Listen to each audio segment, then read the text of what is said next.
Fly across half the world to be a bridesmaid, walk through Central Park in New York City, visit one of the most prestigious universities in America, and stay on a historic farm. Of course, yes! Hi guys, I'm Eliza, and over the past 10 days, my boyfriend and I have been traveling across the US, and I want to invite you with us on this journey. Let's go!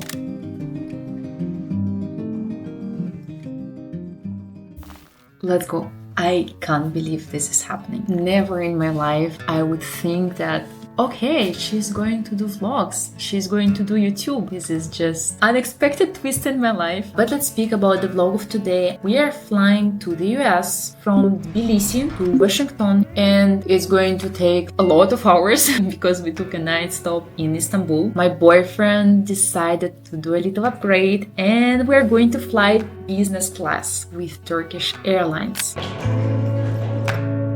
It's my first time flying business class with Turkish Airlines, and I am really excited because even my economy flights with them were some of the best I've had.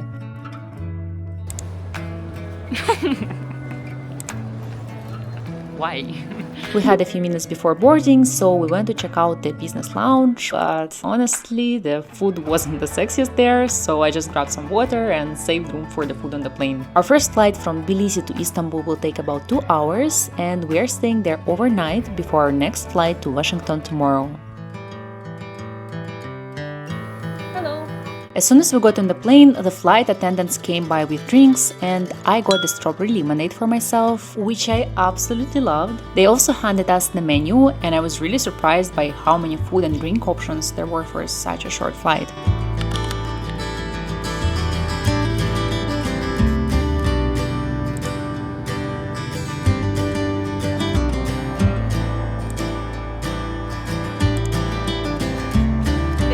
For the starter, I got chicken with fried eggplant and tomato salad, and for the main meal, they had a choice of pasta, chicken or fish, and I went for the grilled wild sea bream with lentil shakshuka and sauteed potatoes. Honestly, when I first saw the plates, the first thought was, how am I going to eat all this? But after the first bite, I was like, okay, I was setting my stomach space exactly for this meal. And the highlight of the lunch was this cutest mini baguette. Honestly, I used to think business class on a 2-hour flight was just a waste of money. But after trying it for myself, I really feel the difference. The seats are way more comfortable and spacious. The food is just insane, and it is so much easier to work and focus on your tasks, so the whole trip feels a lot less tiring.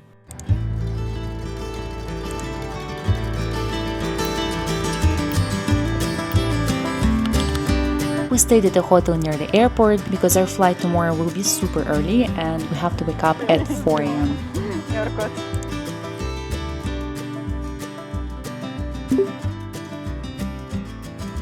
Originally, I was planning to take only a dessert, but something went wrong. My boyfriend's order arrived.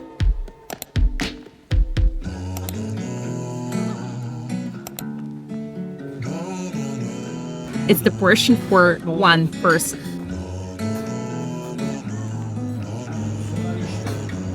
We're in Turkey. That's all what I can say. They brought us bread as a complimentary. I don't know what they do with their tea here, but just nowhere in the world there is the same tea as here. So, want something? It's a mix of nuts and spices, and just so good. Thank you. It's coming. Thank you so much.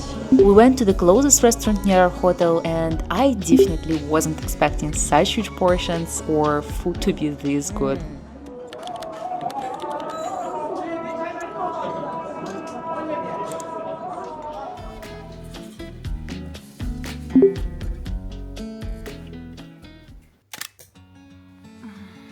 Our genius plan to get a good night's sleep at the hotel and then work productively during the whole flight officially failed, because we are both pretty sensitive to noise, and the hotel we stayed at definitely had some noise issues. So in the end, I only managed to sleep for 3 hours, and right now the only thing keeping me alive is my excitement for the flight. A crazy story time. By some insane coincidence, my mom is flying to Switzerland this morning through Turkey and our layovers overlap by literally 1 hour. I haven't seen her in a month and I have no idea when I will see her again because we live in different countries. So now I'm on a mission to find her gate before boarding closes. And to make it even harder, she has no internet, so I can't text her, call her, or even know if she's already on the plane. But we're super close. Like ours exit is A11 and hers is A7.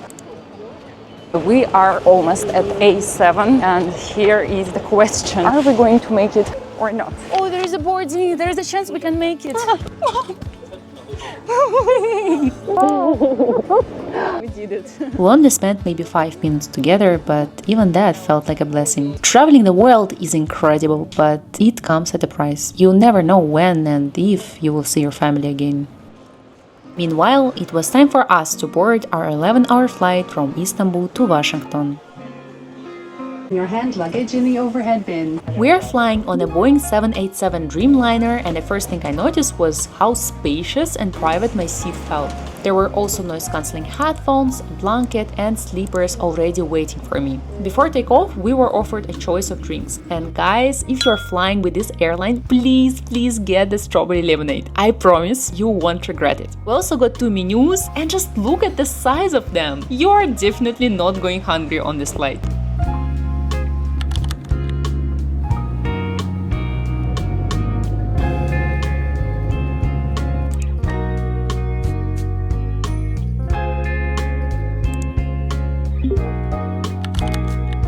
About 20 minutes after takeoff, they brought us breakfast, a few different starters, and the main dish of your choice. I got the poached egg. And an interesting detail, in this little pouch, they serve something called the oldest bread, inspired by the 12,000-year-old bread-making history of Anatolia, a historical region in modern Turkey. We also got amenity kits, black for the guys and beige for the girls. And here is what we have here. Socks, earplugs, eye mask, lip balm and hand cream, toothbrush and toothpaste. And the little thing for the hair. Well, it doesn't work for me since my hair is very short, but it's cute. We'll put it there. It's insanely pleasant to fly with business. First time we flew business class together, it was kind of a gift to me, and it was just to motivate me to work more, which it did. And since the moment we went to Thailand on business class, I realized, I want to work just to have a chance to fly with business like 24/7, because the difference how you feel here and in economy is just the night and day. After a few snacks, I decided to get some sleep because we were landing in the US in the morning and we had to survive the whole day. Good night!